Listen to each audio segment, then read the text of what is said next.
Wassalatu wassalamu ala Rasulillah wa ala alihi wa ashabihi ajma'in.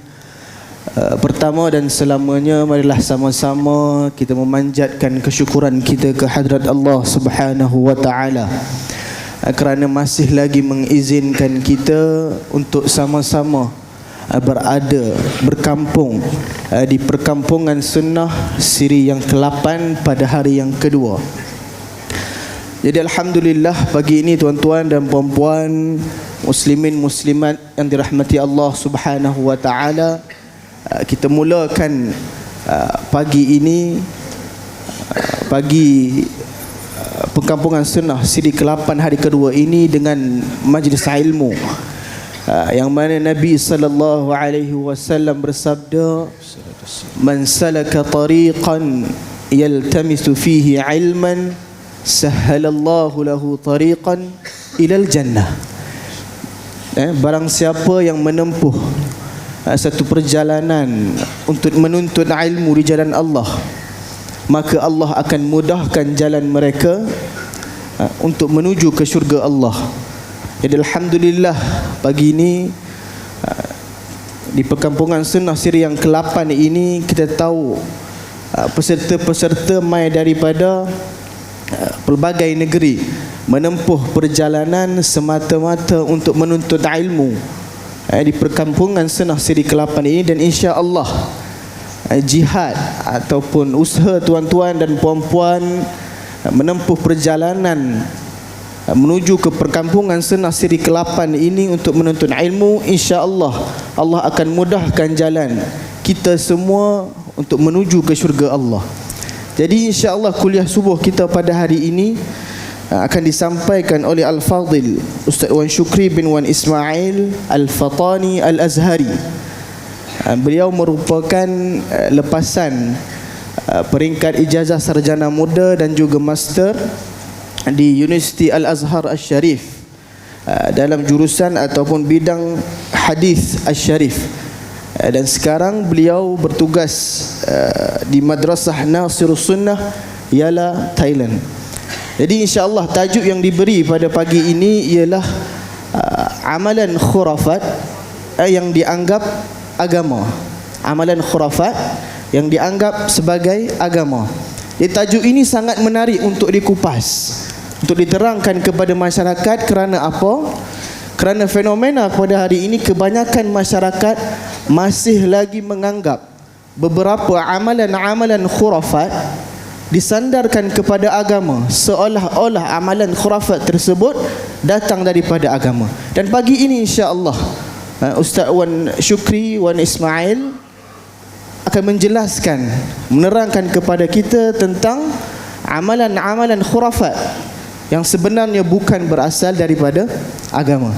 Jadi tanpa melengahkan masa, membuang masa, saya mempersilakan Al-Fadhil Ustaz Wan Syukri untuk meneruskan kuliah kita pada pagi ini. Silakan. Assalamualaikum warahmatullahi wabarakatuh. Bismillahirrahmanirrahim. Alhamdulillahi rabbil alamin. Wal 'aqibatu lil muttaqin wa la 'udwana illa 'alal zalimin. Wa la ilaha illallah ilahul awwalin wal akhirin wa qayyumus samawati wal ardin wa maliku yaumiddin. Allahumma lakal hamdu kulluhu wa ilayka yurja'ul amru kulluhu. Lakal hamdu hatta tarda wa lakal hamdu idza radita wa lakal hamdu ba'da ar-ridha. Lakal hamdu bil iman wa lakal hamdu bil islam wa lakal hamdu ala kulli hal. Allahumma ihfazna bil islami qa'ima wa ihfazna bil islami qa'ida wa ihfazna bil islami raqida wa la tushmit bina aduwan wa la hasida. Ala Allah tawakkalna rabbana la taj'alna fitnatan lil qaumil zalimin wa najjina bi rahmatika minal qaumil kafirin. على الله توكلنا ربنا افتح بيننا وبين قومنا بالحق وأنت خير الفاتحين. اللهم احفظنا من كيد الكائدين ومن حسد حاسدين ومن سحر الساحرين يا رب العالمين. وصلى الله وسلم وبارك على عبدك ورسولك نبينا محمد وعلى آله وأصحابه أجمعين. الحمد لله. Segala puji bagi Allah Subhanahu wa taala. Pada pagi ini kita boleh menunaikan salatul fajr dengan cara berjamaah dan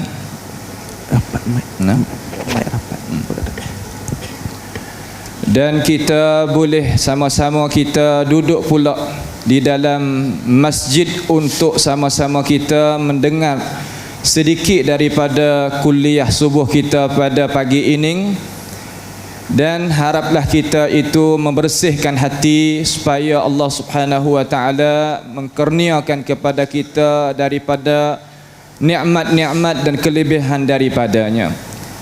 Jadi pada pagi ini insya-Allah tak lupa lagi kita syukurlah kepada Allah Subhanahu wa taala dan kepada Samahatil Mufti dan semuanya yang adanya bercampur tangan pada mengadakan perkampungan sunnah, dan tak lupa lagi kepada pengurusi kita ustaz yang dihormati. Tajuk yang diberikan kepada saya iaitu amalan khurafah yang dianggapkan agama. InsyaAllah kita akan dengarlah sedikit daripada perkara-perkara yang kita bawa datang dan apa yang Allah Subhanahu wa taala nak berlarikan di atas lidah hamba ni pada pagi ini. Jadi Allah Subhanahu wa taala telah firman di dalam Al-Quranul Karim, wa idza qila lahum ta'alu ila ma anzalallahu wa ila ar-rasul qalu hasbuna ma wajadna alaihi aba'ana awalau kana aba'uhum la ya'lamuna syai'an wa la yahtadun. Yang bermaksudnya, berkatanya Imam Ibn Katsir rahimahullahu ta'ala, apabila dia mengajakkan mereka itu manusia kepada agama Allah Subhanahu wa ta'ala dan kepada syariatnya, dan apa yang Allah Subhanahu wa ta'ala mewajib di atas dia dan meninggalkan perkara yang diharam, maka katalah mereka itu walaupun maksudnya Quraisy, akan tetapi sebagaimana telah maklum Al-Quran ayat dia bi'umumil lafzi, al-ibratu bi'umumil lafzi la bi khususis sabab. Ibrahnya, pengajarannya dengan umum lafaz daripada ayat Al-Quran. Kita tidak mentakhsiskan mana-mana kerana Al-Quran itu boleh kita pakai, boleh kita guna semenjak daripada dia turun sampaikan kepada hari yang Allah Subhanahu wa taala akan bangkitnya kiamat.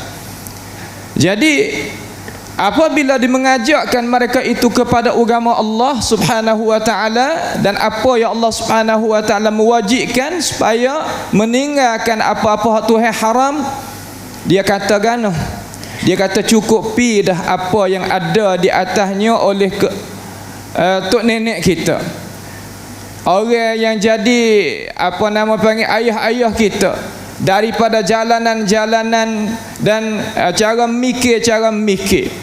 Sedangkan Allah Subhanahu wa taala kata awalau kana aba'uhum la ya'lamuna syai'a, sekalipun adalah nenek moyang mereka itu tidak ya'lamuna syai'a, ay la yafqahuna haqqan, dia itu tidak mengetahui benar yang benar daripada perkara yang dia itu sesuai nak gunanya diri dia, umur dia, dan tidak mengetahui jalanan yang benar, tidak dapatnya hidayah apapun daripada Allah.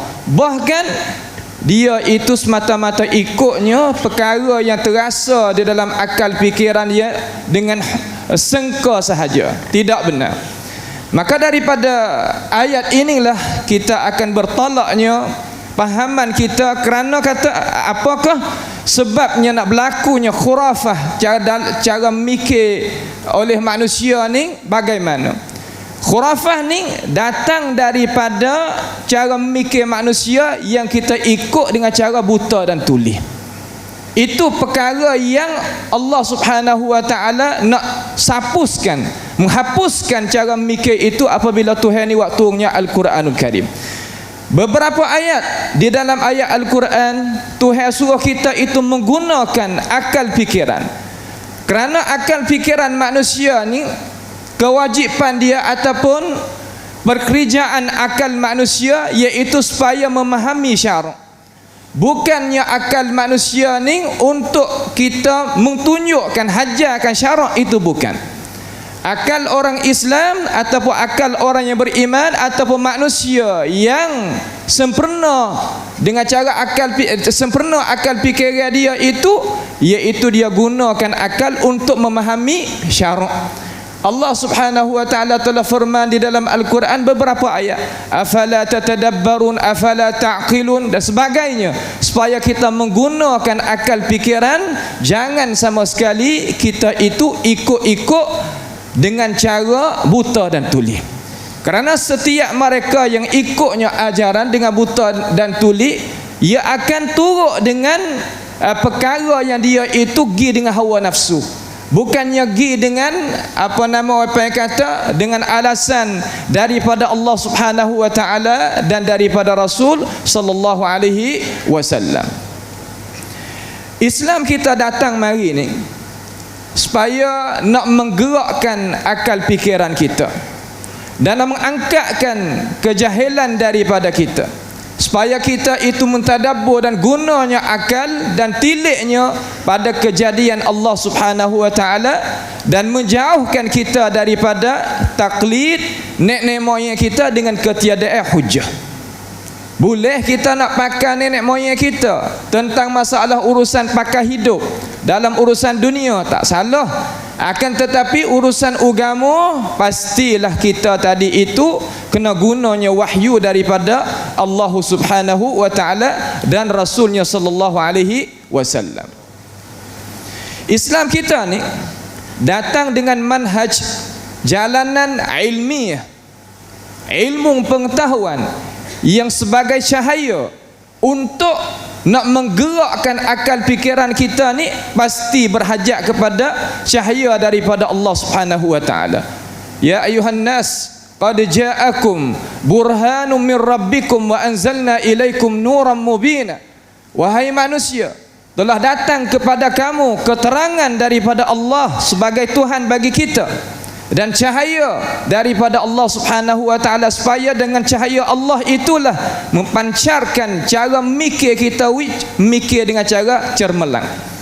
Dan umat manusia ni senantiasa duk lagu itulah, sehingga datangnya cara mikir utama sekali yang kita boleh nak kecek ni, iaitu masdarul khurafi, masdar iaitu dasar ataupun asal bagi nak berlakunya cara mikir khurafat ni, kebanyakan datang daripada as-sufiyah.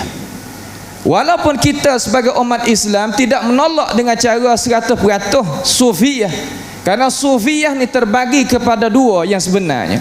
Sufiyatus sulukiyah, sufi yang nak membentukkan, nak menterbiahkan roh kita, budi pekerti kita, itu Islam tidak rafat, tidak mentolakkan perkara tersebut. Adapun sufiyah falsafiyah, sufi yang adanya sufi falsafi, sufi yang pasti ada cara mikir luar daripada apa yang didatangkan oleh agama Islam, apa yang didatangkan oleh Rasulullah sallallahu alaihi wasallam, menyalahi perkara tersebut. Maka sufi itulah yang kita sebagai umat Islam kena menjauhi diri daripadanya. Sufi Ibni Arabi, Sufi Ibni Sab'in, Sufi Ibni Farid dan sebagainya, ini wajib kita menjauhkan diri kita daripadanya. Maka apabila gitu datanya sufi masuk mari di dalam Islam kita ni, sufi ni yang masuk mari ni, sebenarnya sufi ni yang apabila itlaq pada mutaakhirin kita ni, yang orang Islam kita galik ke mereka yang pahaman sunniyah, orang yang faham sunnah dengan cara sempurna, ia tolak sufi falsafi, datang setelah daripada jatuhnya kerajaan Fatimiyah. Apabila jatuhnya kerajaan Fatimiyah, manusia kita ni tolaknya cara mikir Fatimiyah, cara mikir yang membawa kepada umat Islam tadi itu menyalahi akan Al-Quran was Sunnah dengan cara sarihnya. Bagaimanakah mereka itu fikir untuk nak mengembalikan cara memikir Fatimiyah semula ni, pasti dia kena gunakan satu ideologi cara memikir semula, letakkan dengan nama As-Sufi. Muncul daripada Maghrib.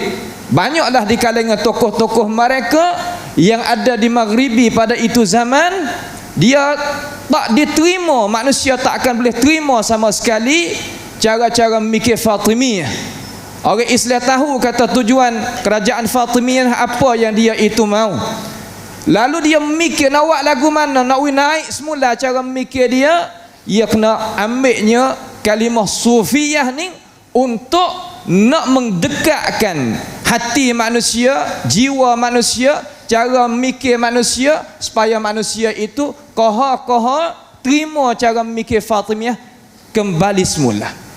Dengan sebab itu, Sufi yang ada cara memikir nak kembalikan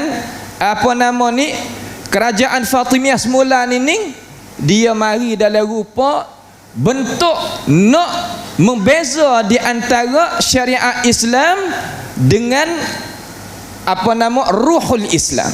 Sedangkan Islam itu yang mari dua, mari syariat al-Islam dan tarbiyatul ruhiyah di dalam Islam itu dia siap-siap mari dah. Kerana ini Allah Ta'ala telah menerangkan di dalam Al-Quran dan Nabi kita menerangkan di dalam hadis, sehingga Allah Subhanahu wa Ta'ala menurunkan ayat menjaminkan kata Islam kita ini din agama yang sempurna. Sebagaimana Tuhan kata dan maklum bagi kita sebagai orang yang menuntut ilmu, al-yawma akmaltu lakum dinakum wa atmamtu alaikum ni'mati wa raditu lakumul Islam madinah. Allah Ta'ala menyempurnakan agama bagi kita dan menyempurnakan nikmat di atas kita, dan Allah Ta'ala mereda Islam sebagai ajaran yang kita nak pakai hidup. Rupa cara kita nak pakai hidup iaitu satunya sahaja yang Allah Subhanahu wa Ta'ala menerima, iaitu dinunal Islam. Kalau gitu, datanya Sufi ni untuk nak kembali semula tujuan dia, iaitu Daulah Fatimiyah. Cara dia itu mula-mula sekali dia bawa dalam rupa nak zuhud. Zuhud dalam masalah cara memikir, zuhud dalam masalah berpakaian, zuhud dalam masalah pakainya dunia. Ini orang panggil tasyabuh.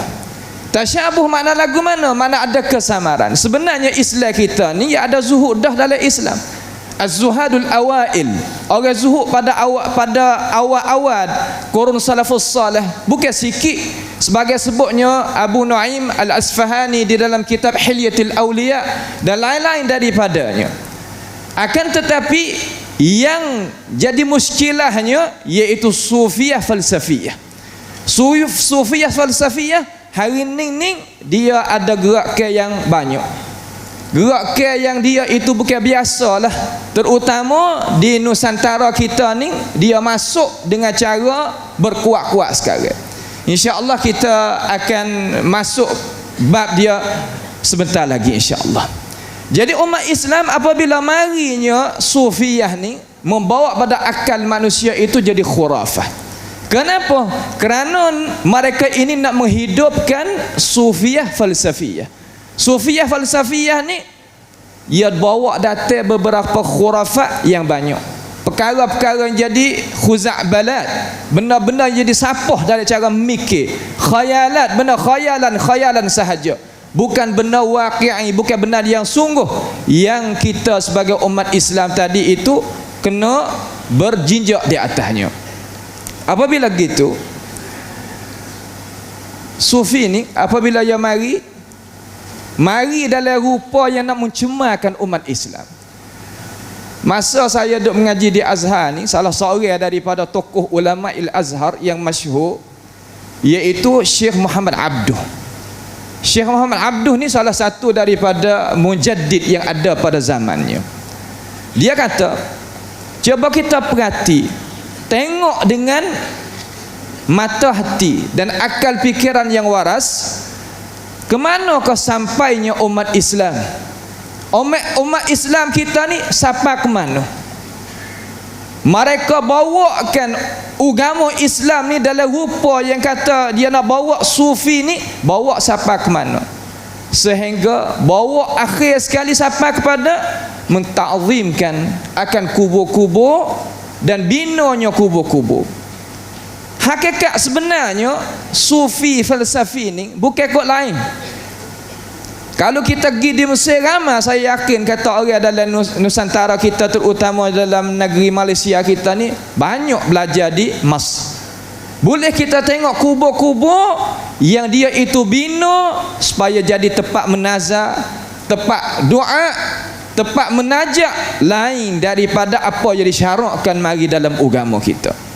Lalu Imam Muhammad Abduh dia kata, sebenarnya kita menziarahi kubur itu tidak dilarang dalam agama kita.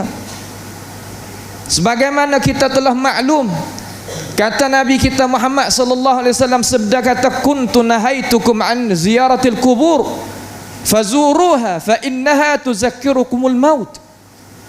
Ziarahilah, tak ada apa kita ziarahi kubur supaya nak mengingatkan kita daripada mati. Akan tetapi mereka ini ziarahi kubur untuk nak membesarkan, mentakzimkan, nak mempujakan kubur. Di situlah dia nak minta supaya kubur tadi itu bolehnya qadakan hajat, mensyifatkan, mensembuhkan penyakit dan meluaskan rezeki dan sebagainya. Perkara ning perkara yang tak sepatut kita sebagai umat Islam melakukan perkara-perkara tersebut. Itu yang dikatakan oleh Syekh Muhammad Abduh di dalam kitabnya, sebagaimana yang dinakalkan oleh muridnya iaitu Syekh Muhammad Rashid Ridha di dalam kitab Tafsir Al-Manar.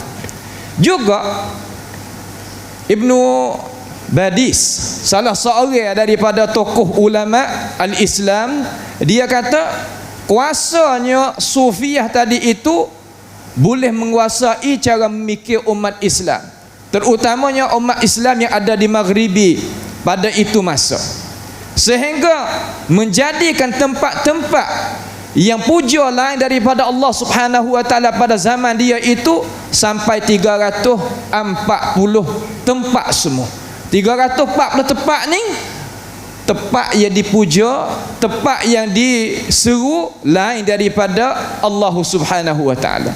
Di situlah timurnya banyak daripada benda yang fasad dan benda yang sebagai rengka'e. Dan dia kata satu perkara, kita tak kena kerja, semua itu duduk di dalam aturan Allah Subhanahu wa taala. Semua itu telah siap mari dah, tak berhajat kita berdoa, kerana berdoa itu kita seolah kata mengajar Allah, kita tak serahkan kepada Allah Subhanahu wa taala, sehingga mereka anggap kata doa itu adalah memunuhkan sistem Allah Subhanahu wa taala. Mereka yang berdoa, mereka yang seolah kata tak kenalnya hak Allah Subhanahu wa taala. Apabila umat Islam itu sampaikan kepada itu, apakah hal dia nak jadi? Sebagai Ibnu Badis ni kata di dalam kitab dia Amal Ibnu Badis pada juzuk yang pertama. Dengan sebab itu, di situlah timurnya cara memikir al-khurafiyah. Khurafat ni apa dia khurafat? Khurafat ni iaitu cara memikir, satu cara memikir yang dia itu lain daripada karamat. Karamat ni perkara yang mencarikan adab yang berlaku di atas tangan-tangan orang Islam yang sampaikan makam dia makam wilayah. Makam wilayah iaitu makam wali.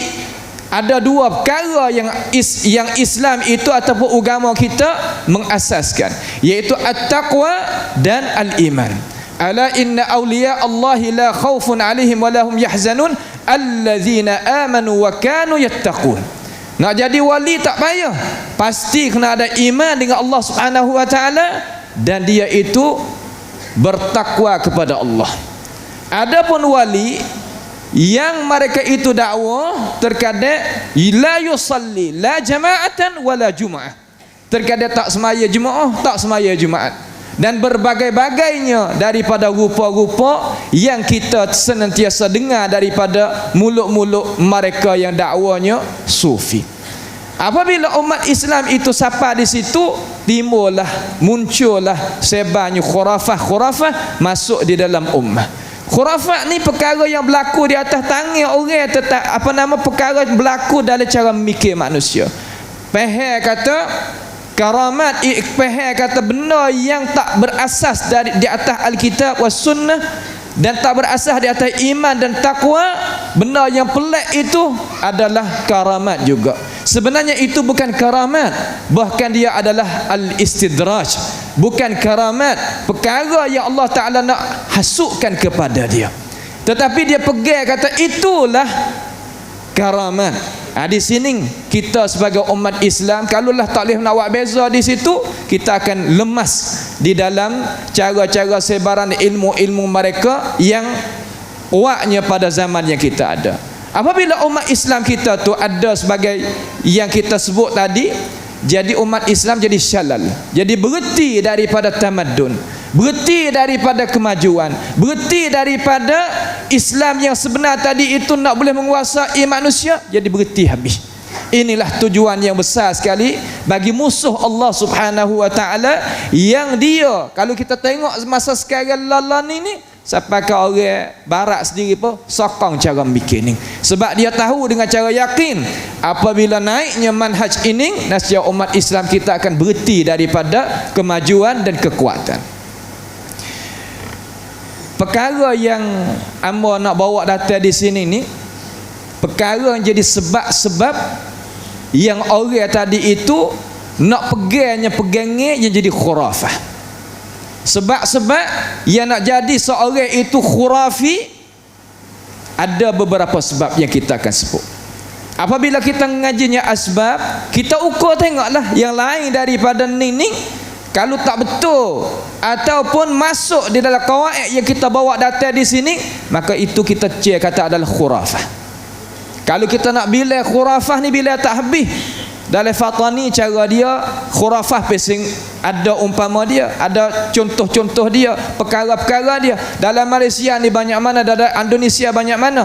Khuzha qa'idah, ambil kaedah ni kita pergi pakai, kita timbang di atas kaedah ni, kalau betul molek dengan kaedah ni, itu adalah khurafah.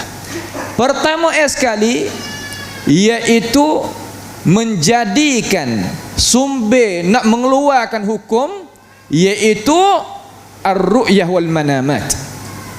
Cara nak mengeluarkan hukum dalam Islam, nak kata wajib ke, sunat ke, haram ke, makruh ke haram, pasti kena bergantung di atas Alkitab was sunnah. Mereka ini mengadakan satu lagi daripada dasar nak mengeluarkan hukum, iaitu apa dia?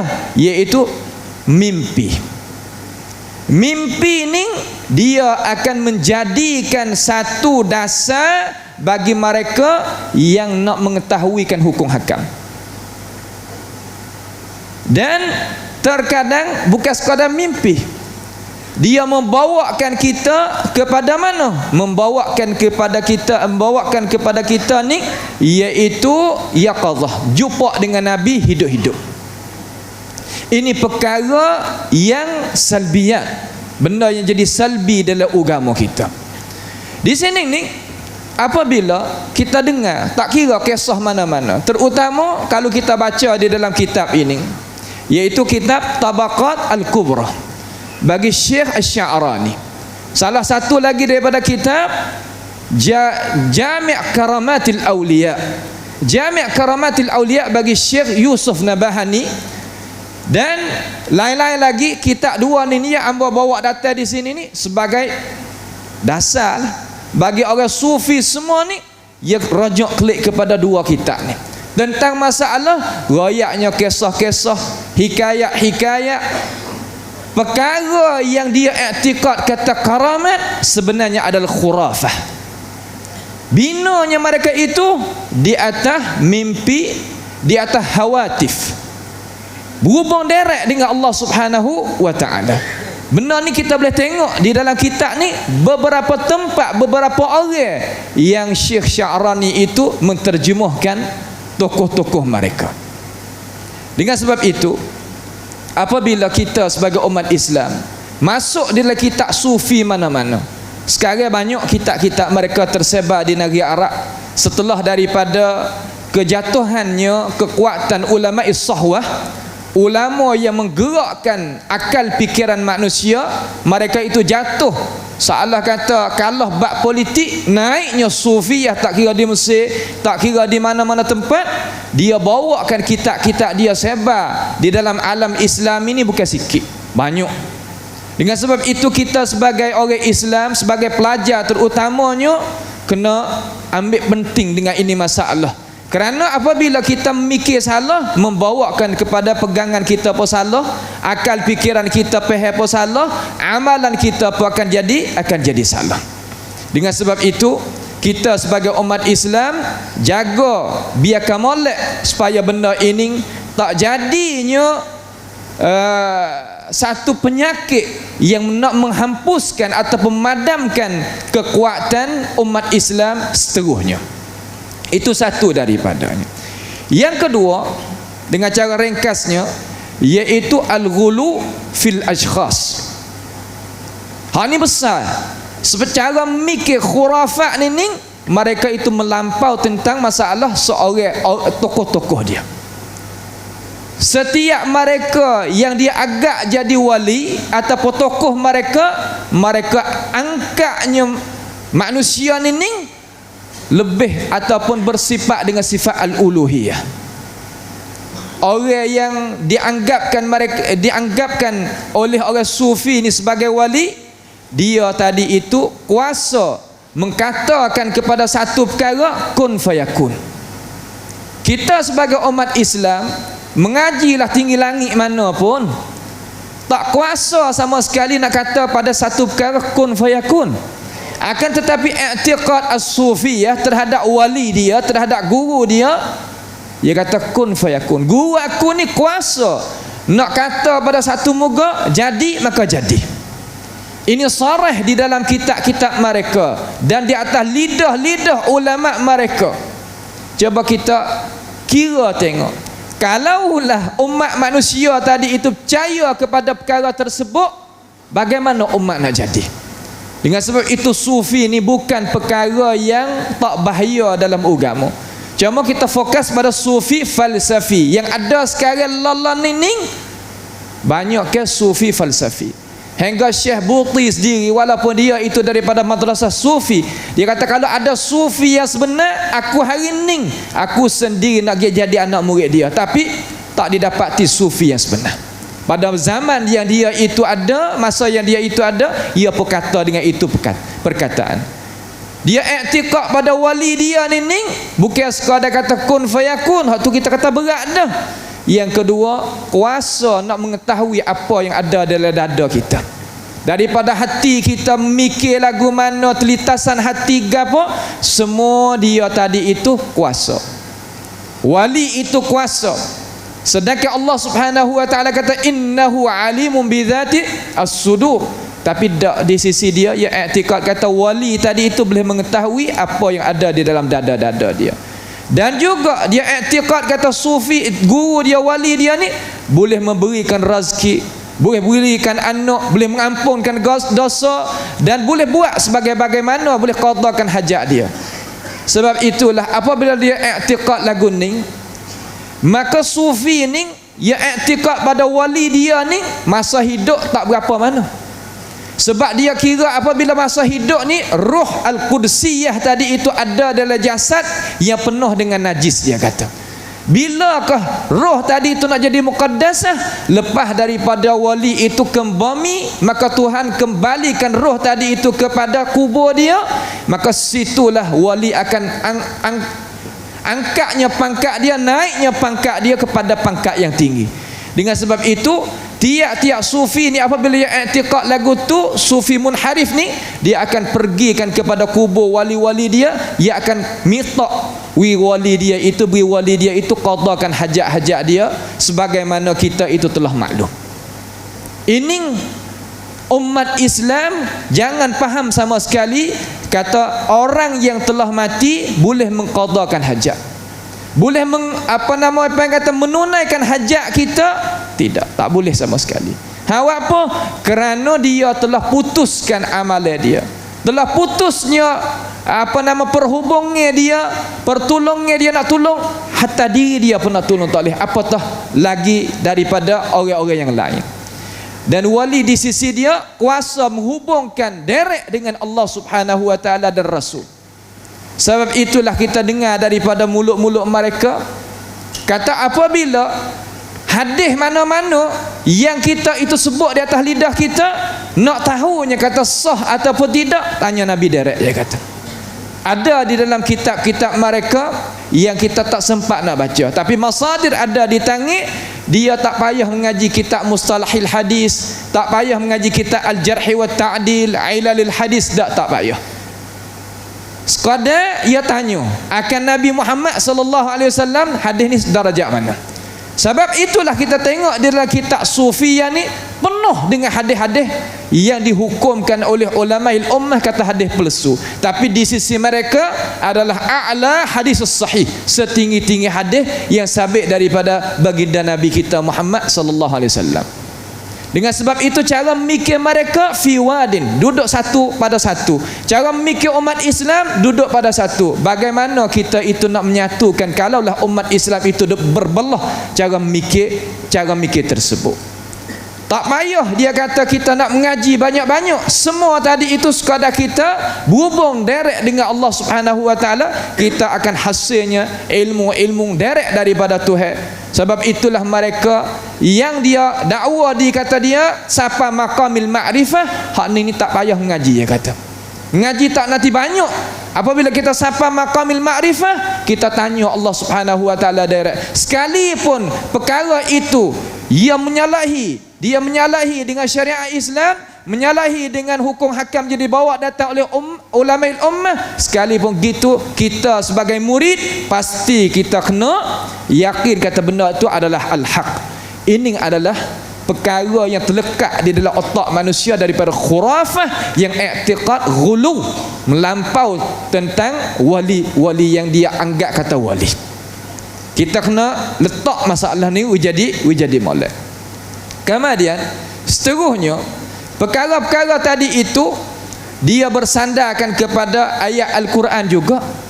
Dia kata wali ni buat satu perkara dengan izinan daripada Allah Subhanahu wa taala. Dia buat perkara yang mukhalafah dengan adab, sekalipun dia tadi itu tak melazimi diri dengan syariah, tapi dia buat tadi itu dengan apa? Dengan izinan daripada Allah. Terkadang orang awam kita ni Allah Ta'ala izin, apa salahnya? Kalau Tuhan izin boleh buat belakang lah. Ni perkara yang kita terkadang kalau kita tak sempat dengan hujah-hujah mereka dan cara putar belik mereka, nasib kita terjatuh di dalam syubhat-syubhat mereka. Mereka berhujah dengan ayat mana? Ni berhujah dengan ayat daripada surah Al-Imran. Allah Subhanahu wa taala kata wa rasulan ila bani Israil anni qad ji'tukum bi ayatin min rabbikum anni akhluqu lakum min at-tin ka hay'ati at-tayr fa anfukhu fihi fayakunu tayran bi idznillah wa ubri'ul akmaha wal abrasa wa uhyil mauta bi idznillah.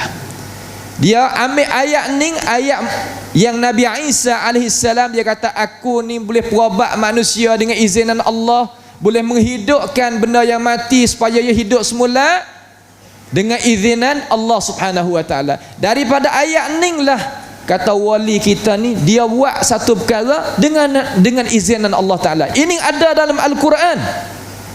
Pahaman ini adalah pahaman yang tidak benar, pahaman yang tak betul, pahaman yang bukan pahaman yang kena.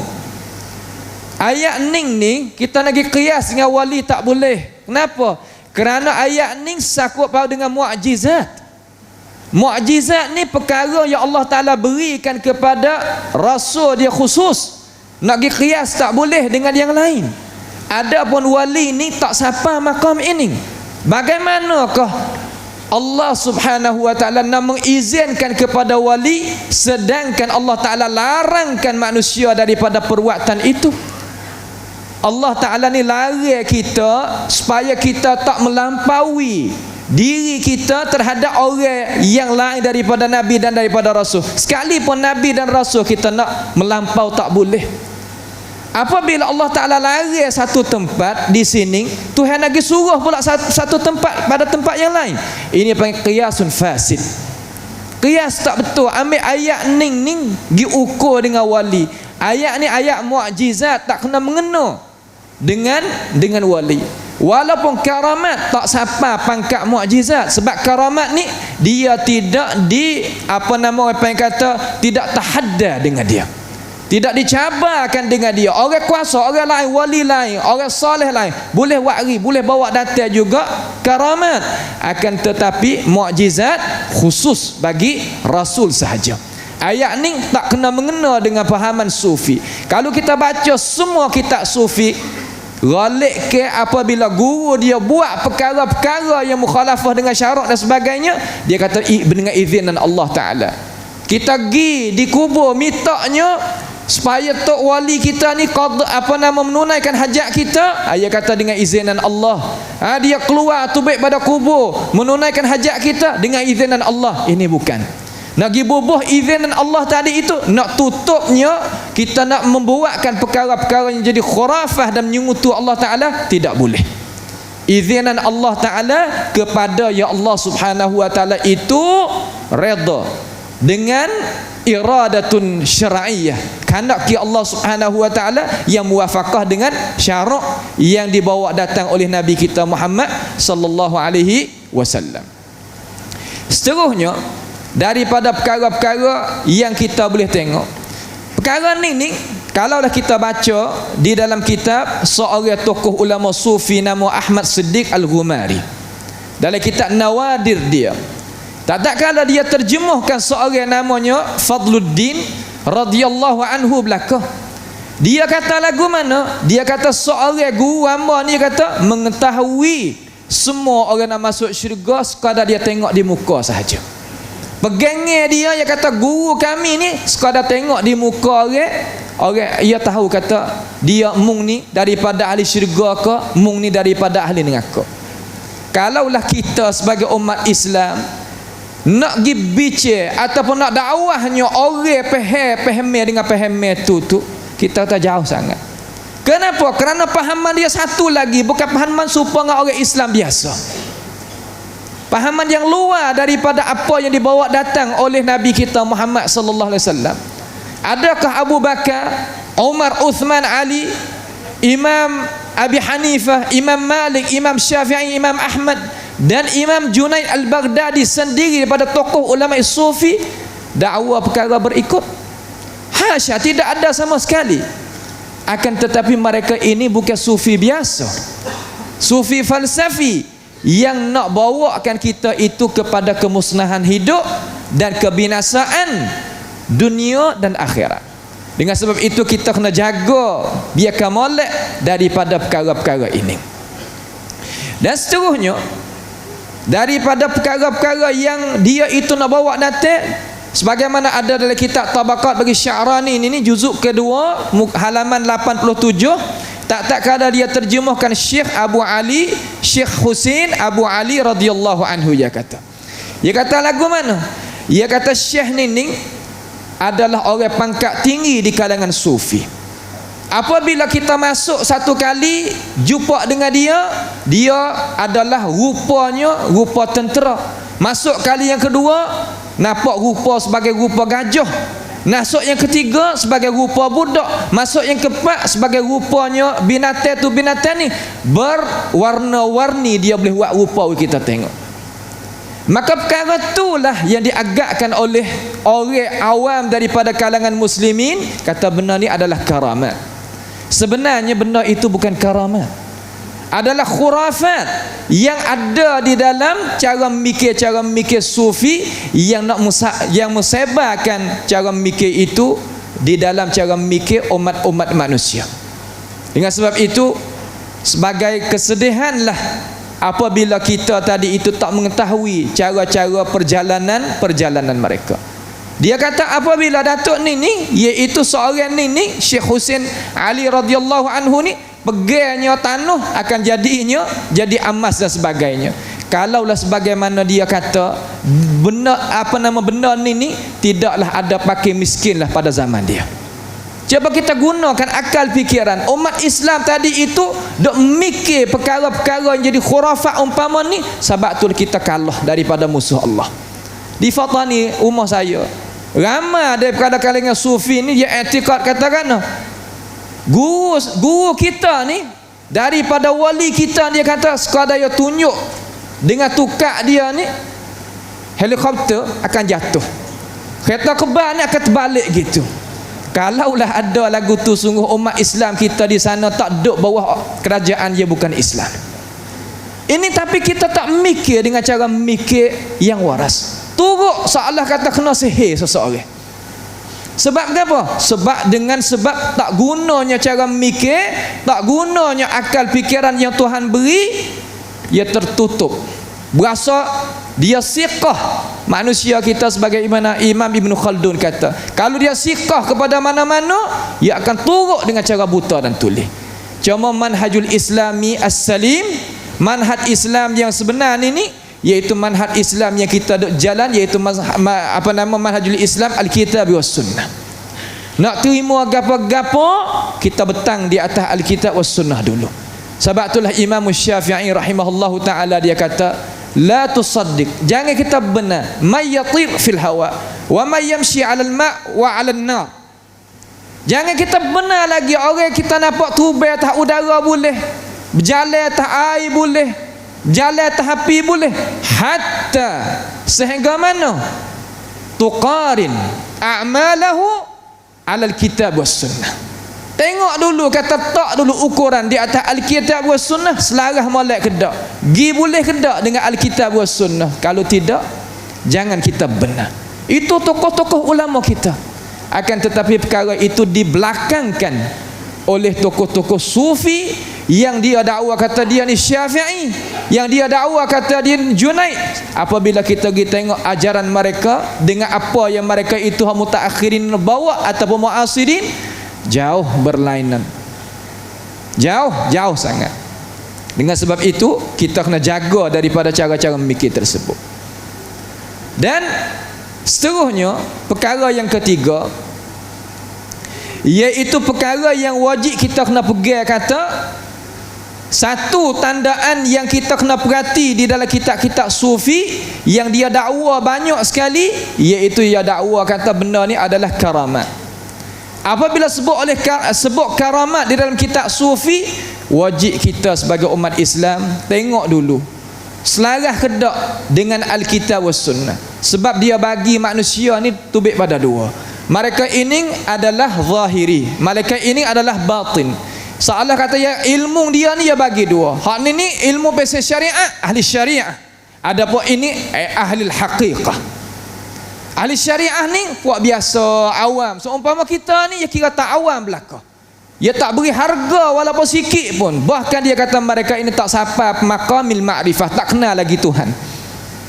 Sebenarnya bukan kenal Tuhan, kena hantu. Perkara yang jauh daripada benda yang benar. Ini dia, iaitu ahli haqiqah. Ahli haqiqah lagu mana? Wa kana radhiyallahu anhu yakhtub alal mimbar uryanan, dia kata. Dan didapati seorang ulama radhiyallahu an berkhutbah di atas mimbar tak berpakaian, seumpama mak dia tu beranak hari yang pertama. Radhiyallahu an, na'am radhiyallahu an, la ilaha illallah. Bagaimana kita sebagai umat Islam? Kalau kita baca di dalam terjemah Ahmad Badawi. Ahmad Badawi ni asal daripada Maghribi, mari duduk di Mesir. Semua ahli Tanta itu tahu. Semenjak daripada dulu dia masuk tadi, gapo dia tak pernah turun daripada sutuh dia, sutuh rumah dia ni tak pernah turun. Tiap-tiap kali dia itu qadakan hajat azakumullah, dia akan lepasnya benda-benda najis dia itu turun di atas rumah orang sebagai saruh. Tak sepatut kita sebut perkara ini dalam masjid. Apabila sejarah itu tercatat, dia kata ini adalah amalan yang wali itu buat kerja. Kita nak ukur dengan kita tak boleh. Hak ni dia diredai oleh Allah. Sampai setara tu umat Islam kita percaya. Apatah kalulah umat Islam kita ni duduk lagu tu, situlah keruntuhan sebagaimana amar raya ni. Dengan sebab itu kalimah karamat ni wajib kita kena yakin jadi molek. Allah Subhanahu wa taala tak beri karamat mereka yang dusta di atas Nabi kita Muhammad sallallahu alaihi wasallam. Barang siapa dusta di atas Nabi kita Muhammad sallallahu alaihi wasallam, itu bukan auliaur rahman, bahkan aulia syaitan. Walaupun berlaku di atas tangan dia perkara-perkara yang kita agak kata mukhalafah ataupun mencarikan adab, sekalipun itu bukan karamat. Kenapa? Kerana Allah Subhanahu wa taala ayat kata, ala inna awliya Allahi la khaufun alaihim wa lahum yahzanun alladzina amanu wa kanu yattaqun. Orang yang bertakwa memang ia tak dusta di atas Nabi kita Muhammad sallallahu alaihi wasallam. Hadis Nabi ni di atas lidah sufi sebagai amal sebut sana ni ghalib ke 90% 80% hadis maudhu'. Hadis palsu, hadis yang tak sebenar. Sebab itulah mereka sangat-sangat marah terhadap seorang tokoh imam, iaitu Imam Ibn Jauzi. Imam Ibn Jauzi ni ada yang tulis kitab Talbisul Iblis. Talbisul Iblis ni patut kita di Nusantara kita ni pakat terjemuh kitab tu, syarah kitab tu, dan gunanya akal fikiran kita yang Allah Ta'ala beri kekuatan ni, sebarkan benda-benda tadi itu jadi faedah bagi ini ummah. Kerana dia bawa datang kaedah-kaedah cara-caranya di dalam kitab Talbisul Iblis tu, nak uji kita sebagai umat Islam ni boleh menggerakkan akal fikiran kita, boleh nak memtahankan perkara-perkara tersebut. Benda yang kita dah tengok sekelilingi kita ni bukan benda baru, benda yang ada lama dah, cuma mari tajdid semula oleh tokoh-tokoh mereka. Saya nak pesan kepada umat Islam kita di sini terutamanya, iaitu baca satu buku nama Sufi Hadral Maut. Sufi Hadral Maut ni lebih kurang tebal duk gini. Hari ni Sufi ni adalah Sufi alamiah. Syabakah dia ni tersebar seluruh dunia. Utama sekali di Nusantara kita. Kerana orang Arab ni dia kurang mana? Sebab orang Arab ni dengan sebab ulama is-sahwah, ulama yang membangkitkan cara mikir yang benar ini, ia sempat sebar ilmu yang sahih kepada dia, boleh terimanya, ia ukur dulu lagu mana nak terima ajaran agama ni daripada tokoh sufi ni galik ke, ia tak itu. Akan tetapi kita sebagai umat Nusantara ni, sebab kita bahaya kita ni asal ada kanun Nusantara kita ni, maaf lama sebut, ia ada dua perkara dalam ummah yang nak pergi tak boleh. Yang pertama ilmu kalam, yang kedua ilmu sufi. Dua ni apabila capuk, dia tawakuf daripada mana? Daripada kita nak bawakan Islam yang cermelang itu naik lagi. Lalu kitab itu tu elok bagi kita umat Islam, Sufi Hadral Maut. Cuba pergi tengok dalam internet dalam mana, ataupun beli mari baca, tebal duk gitu. Semua ia akan buka di dalam itu tu dengan cara bagusnya. Dan seterusnya perkara yang kita nak royak di sini, iaitu apa nama ni, yang ketinggalan daripada apa yang kita nak betang di sini, mereka ini meletakkan diri dia ni sakut paut dengan at-talasim dan huruf-huruf apa nama sirri. Kita pernah dengar pada 2-3 bulan lepas ada isu berzikir ahamun saqaun halaun yassu. Ahamun saqaun halaun yassu. Ini apa yang berzikir yang dapat wahyu baru daripada tokoh hak mari di Malaysia kita ni, daripada Mas, kita tak sebut siapa nah. Dia kata mereka mana-mana barang siapa bacakan zikir ni lepas subuh ataupun lepas maghrib 1,100 kali, dia akan dapatnya makam wali.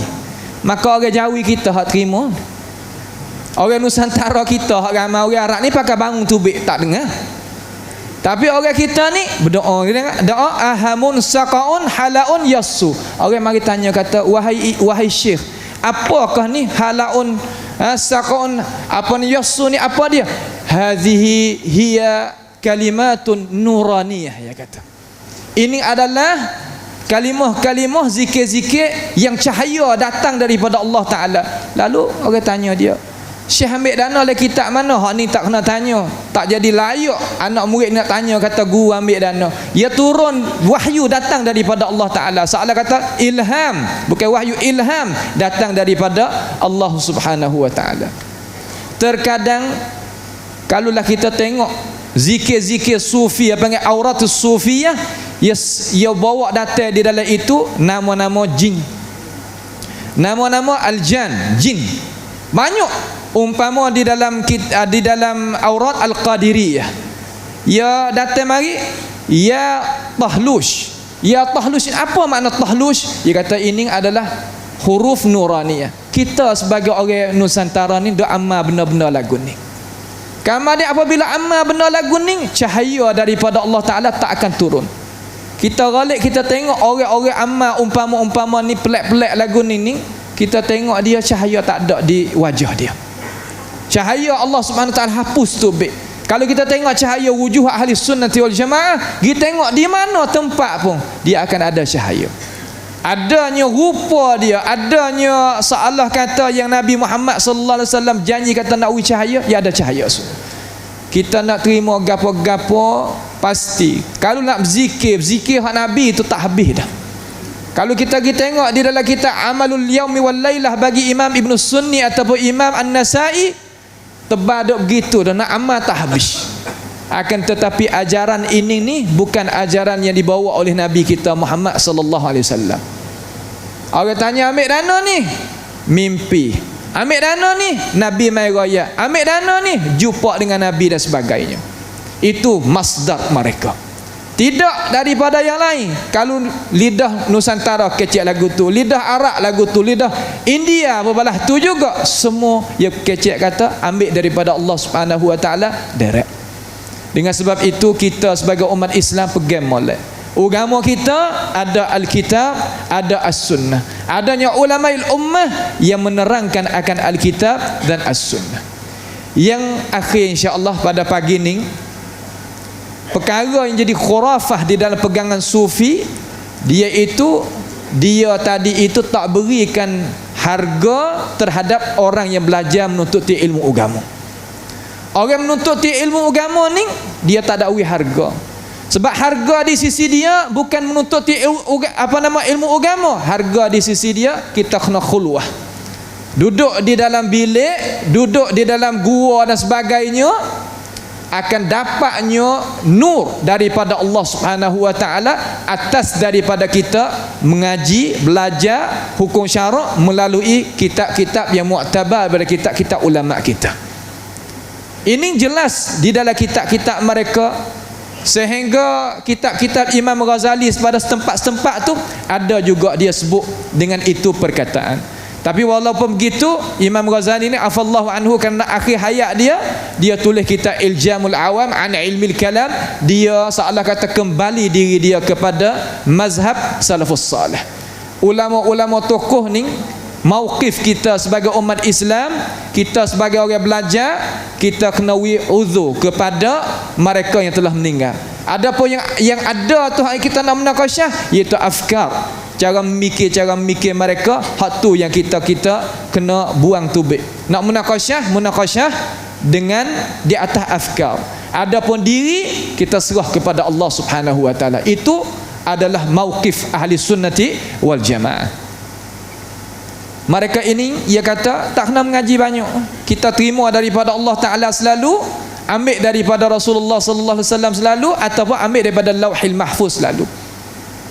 Kalaulah umat kita ni duduk lagu ning tak payah buka universiti, tak payah ada madrasah, tak payah ada tempat surau-surau untuk belajar, tak payah ada guru. Tetapi guru di sisi mereka bukan guru seumpama kita baca Alkitab was Sunnah kepada pelajar, bukan. Tapi guru mereka mai khulwah. Caranya kena buat gini, kena zuhud gini dan sebagainya, baru Allah Subhanahu Wa Taala nak bukakan.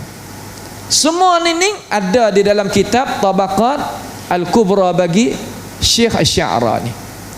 Di sinilah kalau kita baca, kenapa ke umat Islam kita ni duk percaya benda pelik-pelik, benda yang terkadang tak makan dengan akal fikir, terkadang mukhalafah dengan syarak. Apabila buka di sini, Faham? Dan kitab Melayu kita ni, maaflah dah ada mau nak sebut ni. Ni salah satu daripada kitab Melayu, Daqaiqul Akhbar. Kitab ni kita boleh tengok, kita sebagai umat Islam, gapo dia di dalam, cuba kita tengok sendiri. Kalau kita nak baca di sini satu masa tak ada, kalau kita baca taharraqatid dunya wa lam taqa'ud. Pecah dunia. Awak apa? Kerana ada perkara-perkara. Dan satu lagi Tajul Muluk. Kitab ni. Dalam ini anawa umur hari ni tak boleh, hari Sabtu tak boleh beli pakaian, malam tadi tak boleh nak sapuh umuh dan sebagainya. Ada beberapa cara pegangnya yang orang Islam kita dah pegang, ambil dana. Tengok sini. Kalau kita tengok di sini, insya-Allah. Nampak tu dah? Kalau kita tengok di sini, insya-Allah didapati. Oh, jadi cerah bagi kita, tak jadi susah kita nak faham. Dan kita ikutilah bersama Mukhtasar Tarikh At-Tasawuf yang royak perbezaan di antara tasawuf suluki dengan tasawuf falsafi. Ambo tiap-tiap malam Sabtu di di rumah akan syarah kita ini. Sampai sekarang di syarah kita ini. Dan insya-Allah kita akan masuk pula lepas pada kita sudah kitab ini, kitab yang lain sakut paut dengan sufi juga. Itulah sedikit daripada apa yang kita boleh kongsi dengan saudara kita dalam multaqa perkampungan sunnah di negeri Perlis yang berkat ini. Kita pohonlah kepada Allah Subhanahu wa taala menjadikan negeri ini sebagai negeri yang nak sebarnya Islam yang sahih.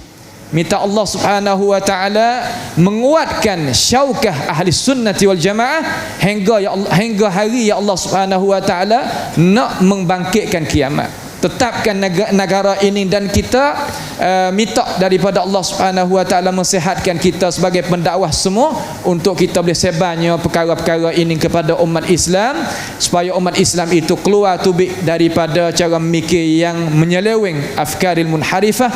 Itulah sedikit daripada apa yang boleh kita kongsi pada pagi ini. As'alullah subhanahu wa ta'ala bimannihi wa karamih ayaj'alana wa iyyakum mimma yastami'una al-qawla fayattabi'una ahsanah. Allahumma ahsin aqibatana fi umuri kulliha wa ajirna min khizyid dunya wa adzabil akhirah. Allahumma rabbana taqabbal minna innaka antas sami'ul alim wa tub alaina innaka antat tawwabur rahim. Wa sallallahu wa sallama wa barak ala nabiyyina Muhammad wa ala alihi wa sahbihi wa sallam. Wassalamu alaikum warahmatullahi wabarakatuh. Waalaikumsalam.